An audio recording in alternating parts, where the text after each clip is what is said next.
Hello and welcome to the Majlis, Radio Free Europe, Radio Liberties, current affairs podcast focusing on Central Asia. I'm Mohammed Tahir, the host of the Majlis podcast and Radio Free Europe, Radio Liberties media manager for South and Central Asia here in Washington, D.C. The decision by a remote court in Kazakhstan this week was a huge relief for a small community of Kazakh migrants from Xinjiang who are trying to build a new life in Kazakhstan away from Chinese persecution. The ruling was about two ethnic Kazakh men from China's Xinjiang region who faced extradition to China for illegally crossing the border. For now, they will remain in Kazakhstan. This trial also reminded us a similar court hearing just 1 week ago of another ethnic Kazakh man from Xinjiang, and of course the court hearing back in 2018 of Sayargul Saitbay was a headline story for months. As persecution of ethnic Turkic communities in China continues, Kazakhstan remains to be a natural destination for ethnic Kazakhs to escape the crackdown. But these high-profile cases also tell us once they are in Kazakhstan, the transition is far from being a smooth ride. So today we are here to discuss what happens when those people arrive in Kazakhstan. To discuss all these, I'm joined by Serikjan Bilash, the founder of Hatajurt advocacy group, which is objective is to defend the rights of persecuted community of ethnic Kazakhs in China. Daniel Khusanov, co-founder of Kahraman Human Rights Initiative. Agrim Toliukhan, journalist with Radio Free Europe, Radio Liberties Kazakh service Radio Azatek. Bruce Pannier, editor of Radio Free Europe, Radio Liberties Central Asia blog Kishlak Awazi. Thank you, colleagues, for joining us today. So let's start with the latest court ruling involving Kastar Musa Khan and Muragar Alimoglu. So they will not be deported to China, which is a relief. So tell us about the circumstances surrounding his hearing, how he ended up there. Well, so far when we covered the news, they said that they illegally crossed the border and they walked with bare legs and in cold. And after it was in the east of Kazakhstan, and they had with them only a bottle of water and piece of bread, which was frozen. And in the end, they reached the destination and they said that they were sick for about 3 months or so.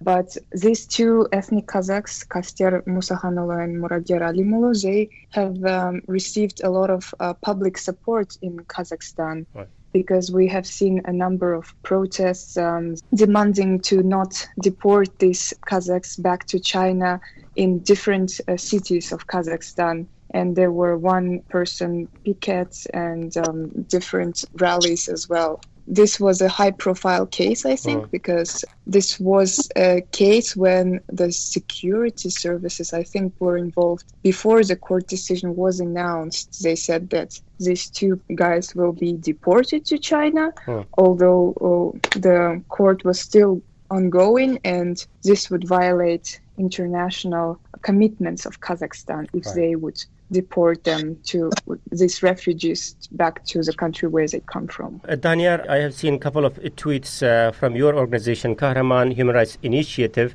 The way these two gentlemen ended up in court, is all the other cases so far that we have seen, is it a similar pattern the way the process works? So yes, recently we can see that Kazakh courts decide not to deport the ethnic Kazakh from China back to China to face ill treatment and tortures. But still, we can see that once they arrive in Kazakhstan, they're all sentenced to a few months in pretrial detention. And for example, with these two guys, Kastar and Muragar, they will have to remain in the prison colony for 5 months and 24 days, which is completely illegal because Kazakhstan has signed the UN Convention on Refugees. And since these two guys came to Kazakhstan escaping from prosecution in China, they had the right to seek asylum and protection from the authorities of Kazakhstan, of course. Definitely, we are going to talk about this, how the process works. But first, let me bring Serikjan, you here. Yeah, these two men, Kastar and Muragar. And then earlier last week, we had another case, similar court hearing involving, what was that, Tilak Tabarikuli? Tilak Tabarak. Yeah, Tilak Tabarak. So the outcome was very similar to this. So when people comes from China to Kazakhstan, what happens then? I mean, they just cross the border and then what? It has never happened before until Chinese government began to arrest Kazakhs and building everywhere the so-called re-education center before. But after that, the Kazakhs began to cross the border illegally, and our Atajur Kazakh human rights organizations, and we accepted the 6 of them. The first is Sayragul Southby. After she arrested by Kazakh National Security, and his brother-in-law called me next day, and he said everything why Sayragul Southby crossed the border. So next people is Kaisha Akan, also come to our Atajur Kazakh Human Rights Organization and said she crossed the border illegally. After then, third person, Kaster Musakan and Musakanula and Murager Alamula, both of them crossed the border. After then, called the Atajur, and next day, Atajur held one press conference and write the letters to Immigration Police Bureau and required asylum seeker documents. And the fourth Kazakhs, everybody knows that also one Bagashar Malik. Bagashar Malik is a fiercest Kazakh, and his court is also remain, and he could stay at Kazakhstan because the national security said because his wife and the 3 children, all of them are Kazakhstan citizens, and the Bagashar is living secretly in Kazakhstan almost 2 years, and his case will cancel, and he will get easily Kazakhstan passport. And sixth Kazakh is Tilek Tabarak. Tilek Tabarak's case is very easy and very special cases than Kaster Musakan or Murager Alam or Sayragul Southby or Kaisha Akan, because his parents, all of them already immigrated from China to Kazakhstan and already get Kazakhstan citizenship, and the Tilek already get Kazakhstan green card, and he already write the appeal to our immigration police to get Kazakhstan citizenship. And the first fact is it is very important that Tilek Tabarak already cancelled his Chinese citizenships, and he has that document before he crossing China legally and crossing back illegally to Kazakhstan. He already translated this document and to Kazakh and through notarial and give this document to the immigration police. It means Tabarak is not Chinese citizen because he already cancelled his Chinese citizenship, and in Chinese language it is called the Huku Dengji. In cancelled is Zhu Xiao Huku Dengji. It means that they have one big documentation called the household registration in English, and they did it. So Tilek Tabarak is not a citizen of China, and he is not a citizen of any country in the world, but he get only one document called the green card from Kazakhstan. So he could stay at Kazakhstan legally, I think. And after then, court gave him a very light sentence that he could stay in jail only 15 days. The 6 cases that you mentioned, Sirikjan, as far as I understand from your comments, so as soon as they crossed the border, they called Atajurt. So their cases are handled by the Atajurt. So at what stage authorities gets involved in their cases? And it is against humanity and against our international agreement, the Genoa agreement, arresting these people, because in Genoa agreement, everything was right well, and the Kazakhstan signed the Hangi, and these people they went to get asylum, and they of them has documents that refugee asylum seeker documents. In that situation, they has right to release from court immediately or get asylum documents. But even Sayragul Southby, the first person who crossed the border illegally, she didn't get asylum documents from Kazakhstan government. It means Kazakhstan government can't recognize the concentration camps in Xinjiang, China, because our government is so close to Beijing. And of course, there are lots of fault lines the way cases of these asylum seekers are dealt in Kazakhstan. Time permitting, we would like to touch all of them. So, Bruce, here we have at least 6 clear-cut cases. I mentioned a couple of names, and Serikjan brought in a number of other cases. So we have at least 6 documented cases about whom the Kazakh authorities have issued official court rulings. So speaking about these cases and the way they are handled, what are the similarities and differences, and what kind of trends do you see when they are compared? The similarities are that they all crossed the border illegally, of course, at least according to the Kazakh authorities, because they wanted to escape from the repression in China. The differences seem to be, I'm sure there's a lot, but the main difference seems to be who actually has family with Kazakh citizenship, living in Kazakhstan, and those who don't. That's where the court has a little bit more seems to have a little bit more flexibility in deciding that much faster who gets to stay right away or who ends up being detained and kept in jail for a little while before they're let loose, and of course, in the case of Saragul, her status inside Kazakhstan, even when she wasn't being detained, was kind of limbo, more or less. You could see that Kazakh authorities were hoping that some other government would take them, and eventually she did get to go to Sweden, but they're reluctant to give asylum status. Why? Because if you give someone asylum status, that's admitting that they're persecuted at home. And they face possibility of torture, imprisonment, something unfairly. If you return them back home, no, that would be an admission that the Chinese government is implementing repressive policies and illegally detaining people and torturing them and abusing them in their own country, which is a step the Kazakh government doesn't want to take. Right. Also, I don't know legally what to call these asylum seekers. I have said migrants, some say refugees, but whatever we call them, they are the ethnic Kazakhs who fled repression in China and seeking asylum in Kazakhstan. So before I go to Ikrim and Danyar on this, one more point, Serikjan. Now we are kind of talking about these 6 people whose cases got media's attention, but I assume they are not the only ethnic Kazakhs who fled China in seeking asylum in Kazakhstan. Since your organization Atajurt works with these people, tell us please, what's the real number we are talking about here?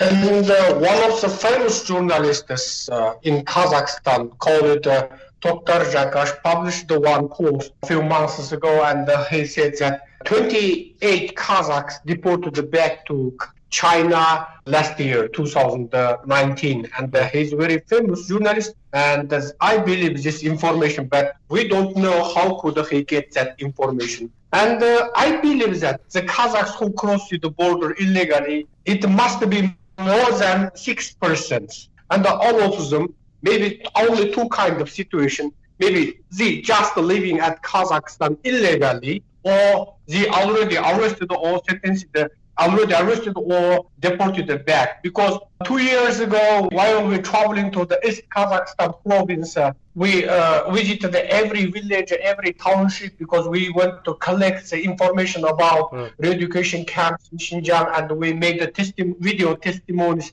from the people who lost their loved ones in re-education camps.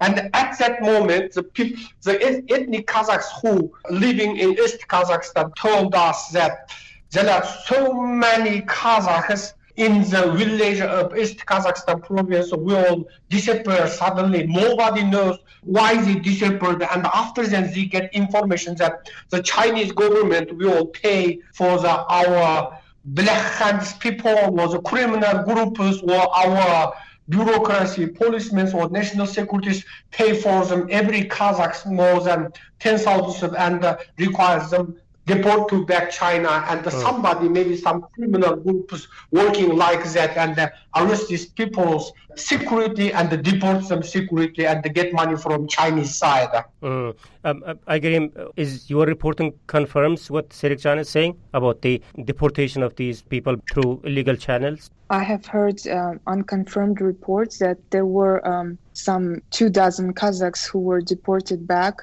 but this is unconfirmed information, and I believe that it is definitely more than 6 Kazakhs who illegally crossed the border, because Kazakhstan is so close to China and there are so many ethnic Kazakhs living in Xinjiang. And there are many people who may cross the border illegally, but they haven't gone publicly.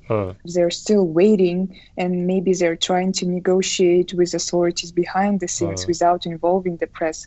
Because some of these cases of these 6 Kazakhs, some of them waited for a few years even before going public. And as you may know, Kaster and Murager, when they did this press conference and invited journalists, they were arrested by security services right after this press conference. So we don't know the exact amount of people, but I'm sure that some of them still keep silence and waiting maybe for the authorities to negotiate and give them citizenship without involving public.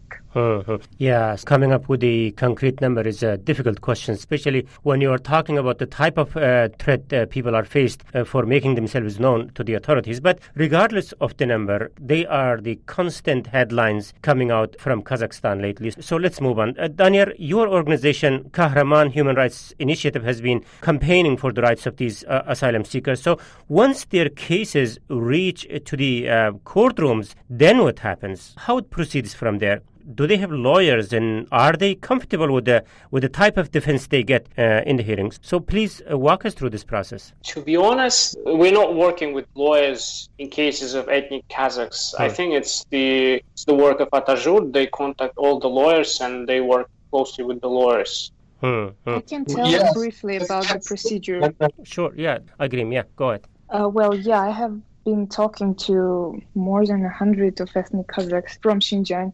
And so far, some of the lawyers, they work for free just to help these ethnic Kazakhs get their documents in Kazakhstan. And it depends on the case. If they crossed illegally, then of course there are some lawyers who work with internal ministry and security services to find out where they crossed the border, what was the procedure. Maybe there was some bribe involved, so they're investigating these cases. And in some cases when people cross legally and they're just worried that they may be deported back to China as they're still Chinese citizens, I believe that most of the people just prefer not to be noticeable, don't talk to press a lot about what they have experienced in Xinjiang.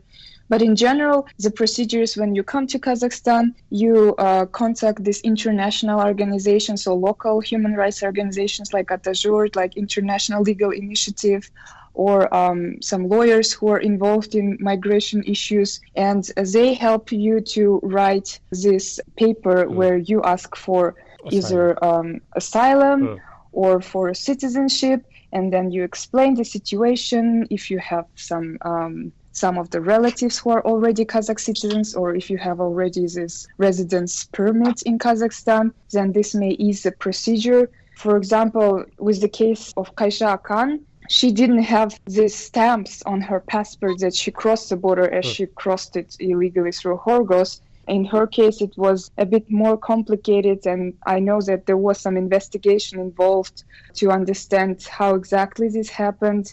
And in general, most of the lawyers would work for free just because they know the situation and they just want to help these Kazakhs to get some legal status in Kazakhstan. Now there are two different... There are no free lawyer in Kazakhstan. Yes, they're working freely. Yes, they're costing time and energy on these cases. That's the six Kazakh who crossed the border illegally. All of the lawyers most of them, we paid for them. And the most expensive thing is that buying air ticket. For example, for the 2%, Kaster Musakan and the Murager Alam, their lawyer called Lazat Ahatva. She's a very good lady and a good lawyer in Kazakhstan. And she worked 2 hours Atajur freely, absolutely freely. But she's staying at our capital, Nur Sultan, and our case is in Zaisan. Zaisan is a very small town, is near to China. And the lawyer Lazat Ahatva had to fly from our capital to Uskemien. And after that, she had to catch taxi, and it is 500 kilometers and from the Uskemien to Zaisan. And our Atajur, costed more than 2 million tenge about Kaster Musakan and Murager Alam's case. 2 million tenge. It is almost $6,000 US. And about before the last court, we sent 3 former detainees from re-education camps in Xinjiang, China, and the court also invited the exact Maksud Khan, and all of them we paid for their ticket, and we also caught more than $1,000. And for example, the Telek lawyer, Abdullah Bakbergen, he worked for us freely, and we didn't pay even 1 cent to Mr. Abdullah. And another court, for example, Mrs. Sairago Southpai's case, the first lawyer is Afzal Kuspan.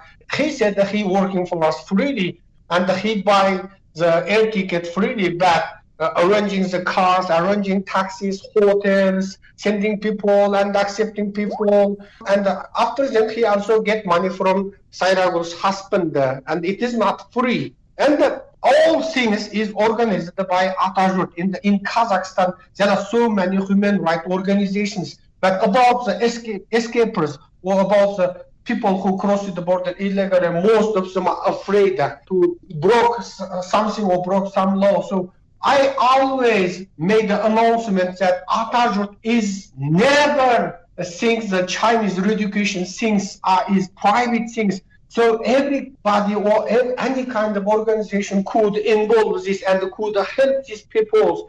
But unfortunately, there are a few intelligent persons, a few journalists, even no one local TV, no one local website or newspaper reported about this re-education center, and especially the governmental TV or radios. Okay. And only a little bloggers, a little social media reported it. That's our situation in Kazakhstan. Got it. So Serikjan touched upon a very important topic involving the lack of reporting by local media in Kazakhstan about the so-called re-education camps in China.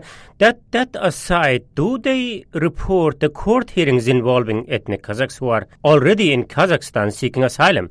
Local media is controlled by our government. So many journalists who working for the local TV or radio or websites, I asked them, questioned them 3 years ago, why don't you report about it? And they said, we received the order from our boss and it is forbidden. No one TV reported about it. Even we invite them thousands of times. Sometimes there have one local TV called the KTK or City One. They reported that 2 years ago. Sometimes we had one big conference, but most of the time, 99% of times they never report. And sometimes they held our conference recording video but never report about it. Serikjan, thank you very much. Your point on media coverage of this issue in Kazakhstan, I don't have any statistics to share either to refute or confirm your points, but let me get Daniel and Aygrim's point on this. So Serikjan is certainly not happy about the type of coverage this issue is getting in Kazakhstan by local media. So what is your impression if they are not forthcoming and paying attention to this, which is by now a very much international story? So what could be some of the possible reasons behind it? Who wants to jump in?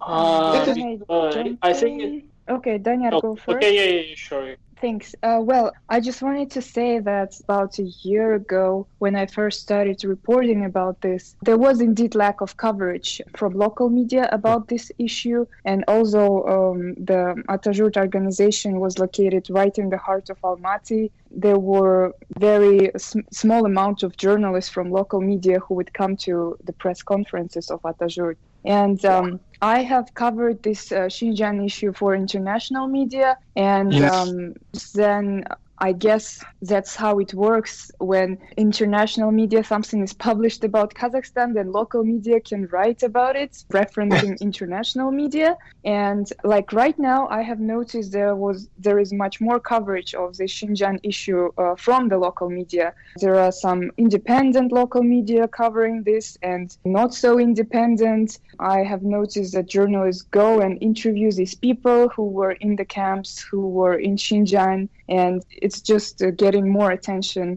And Kazakhs know what is going on in Xinjiang with ethnic Kazakhs. And we have seen a number of protests, not only in Kazakhstan to support ethnic Kazakhs in Xinjiang, but also all over the world. And it's changing now. Yeah, definitely. I mean, my source of information is our own Kazakh service, and they are very much up to speed on this. Now, Daniel, this was about the media's interest or lack thereof on this case. So what about the public interest in the plight of ethnic Kazakhs who have come from China? I see you guys are active, at least on social media, talking about this, but what about the general public? I think it's getting more and more interest among our people, and we can see that since especially this September maybe, more and more people are going to protest against deportation of ethnic Kazakhs to China, against Chinese expansion.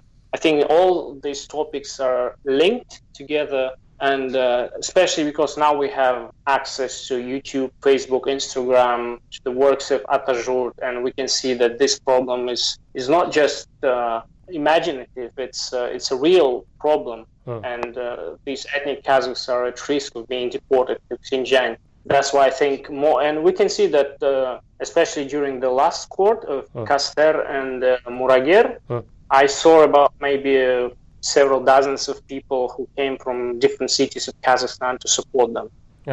One also needs to keep in mind that Kazakh authorities too are in a difficult situation here. So on one hand, they feel this responsibility to take care of their brothers, sisters who are really going through tough times in Xinjiang. But on the other hand, you have this big neighbor, China, major partner. It must be really a tricky balancing act that they have to go through. But people who have already crossed the border, either legally or illegally, now that they are in Kazakhstan. So what awaits for them in long term? How long Kazakhstan keep handling these cases the way it has been doing so far? Let's continue the Majlis podcast talking about these and many other questions very shortly.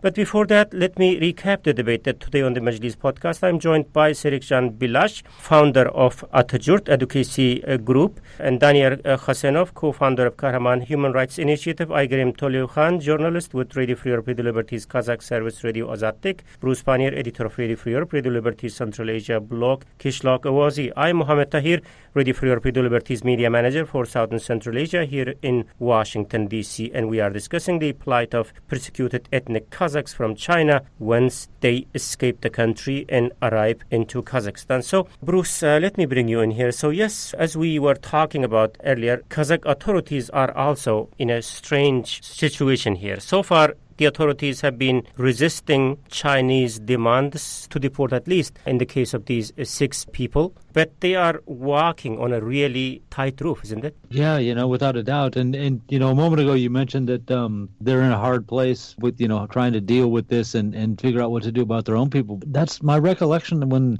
citizens of Kazakhstan who were, what they call Oroman, they had Kazakh citizenship and they went back to China.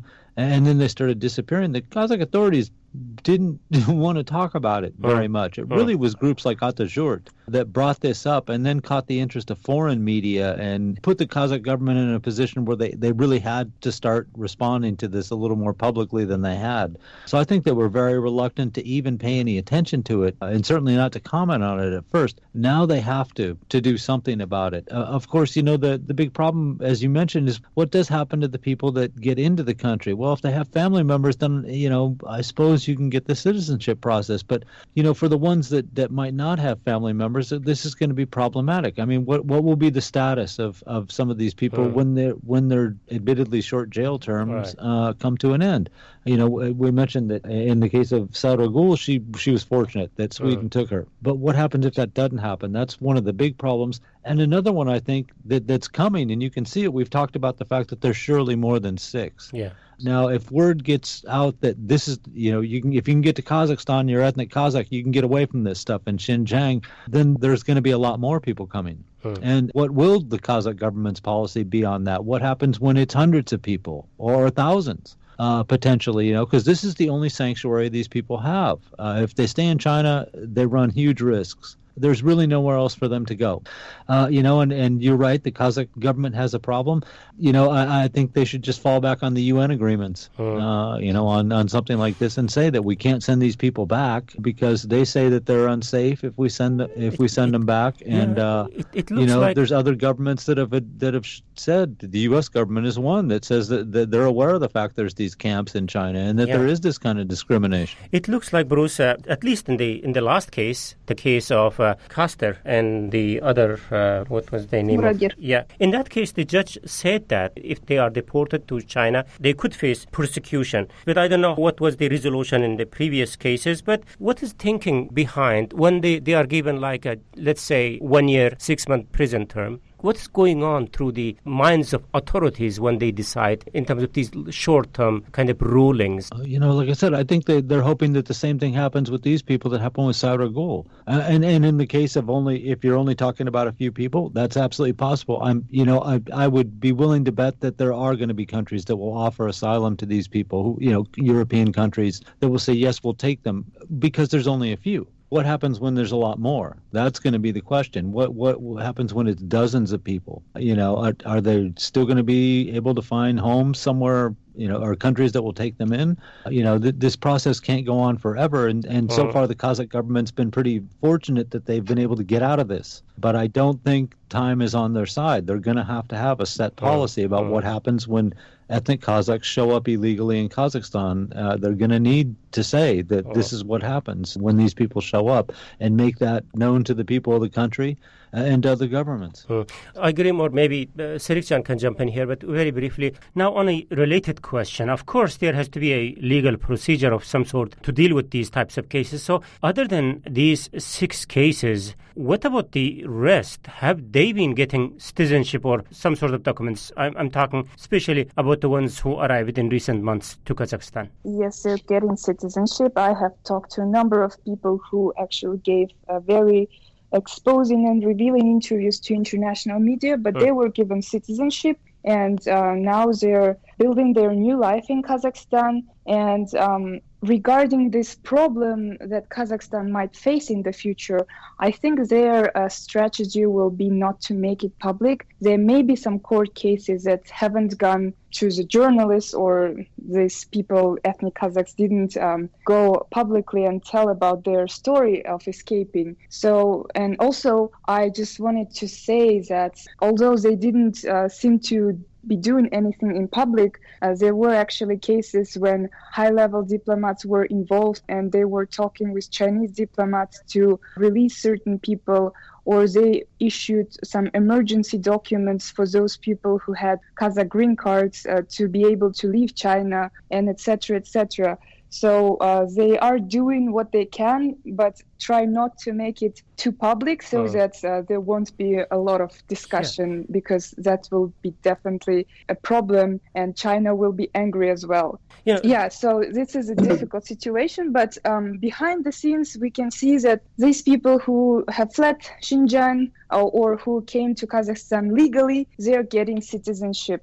Definitely, I know 2 cases. Okay, so you are saying these people are ultimately getting citizenships in Kazakhstan. So on another related question, in some cases we heard China asking for the deportation of these people. Saura Gul was the prominent among them. And if judges' comments are taken into account, in the case of Kasser in Muragar last week, these 2 were also tried with the deportation in mind. But at the end, the judges decided not to go for it, citing danger of repression should they are sent to China. So I guess my question is, as far as I can tell, there has not been any consequences for Kazakhstan for not deporting these people, right?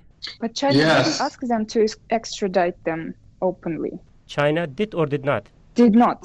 No, Chinese government did. I get that information from national securities, because Atajur is, we have so many unknown guests who call themselves as working for the higher level of national securities or prison officers last year before they arrested me or kidnapped me. And all of them said that they get the pressure from Chinese side openly. And also one of the officials, a higher official, said to me privately that Chinese government asked Kazakhstan government deport Mr. Serikcan 6 times. And he said it to me secretly. even Mr. Serijan Blers, who already get Kazakhstan citizenship so many years ago, Chinese government also required that to deport me to China. And even Mr. Sairagul South Pai, because the 20th February 2019, I published the one breaking news to our YouTube and Facebook, and I said I get secret information from Beijing, one of the famous journalists, Western journalists who working at Beijing, and he gets that information from his friend who located in Xinjiang, and said that Kazakhstan will deport Sairagul soon to Xinjiang. And I published it soon, and next day Sairagul's husband and Sairagul visited our office, and Mr. Sairagul's husband said he also gets that information because all of Sairagul's husband's relatives, family members, or Sairagul's family members, all of them gathered, and the Chinese government teaches them Sairagul will come back to China soon, and they will give them Chinese passport, and as just like Mrs. Sairagul will get back all her words which said about re-education camps and recognize there's a mistake, or some people pressured her to say it like that. And after that, Mrs. Sairagul will easily going back to China and the Kazakhstan, just like the bridge of two countries friendship. So after that, after 30 days, national security arrested me in one hotel in Almaty, and the national security, one of the famous staff, said to me, your crime is you said that secret information about Sairagul, and your crime is you changed the Sairagul's lawyer. So, any Kazakhs, also even Kaisha Akan, second woman who escaped from China, she also said to me that secret information that Chinese government now prepares so many documents that Mrs. Kaisha Akan is stole money from government, and she has a big loan, and after that she escaped. The Chinese government required Kazakh government return her to China. Right. Serikjan, personally, are you afraid of being deported to China? What goes through your mind when you hear stories like that? I'm afraid every day. I'm afraid because I'm a very common people. I'm not hero. What are you afraid of? I want to.